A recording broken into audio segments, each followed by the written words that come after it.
Now, one of the most frequently asked questions from students is that, suppose we have an algorithm that has two steps.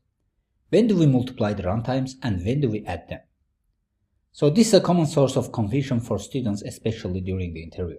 To make this clear, let's examine these two code blocks over here. So in the first code block, we have a loop which is looping through array A and printing out the elements of array A. And then after finishing it goes to the second loop, and in the second loop, we are looping through the array B and printing out the elements of array B.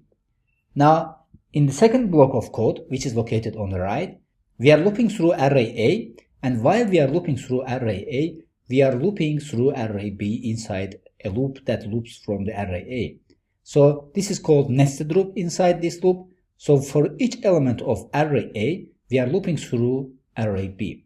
Now, in the first example, which is on the left, we do A chunks of work, then we do B chunks of work. Therefore, the total amount of work is OA plus B. Now, in the example on the right, we do B chunks of work for each element in A. Therefore, the total amount of work is A multiplied with B.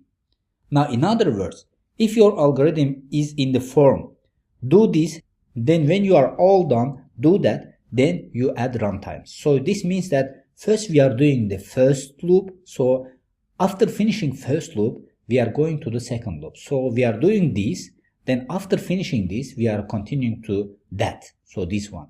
Now for the second case, if our algorithm is in the form that, do this for each time you do that, then we multiply the runtime. So this means that we are doing A, for each element of A, we are looping through B. So this means that, so we are doing this, so for each time we are doing that one. Now hopefully with these two definitions, you have understand the differences between multiply and addition.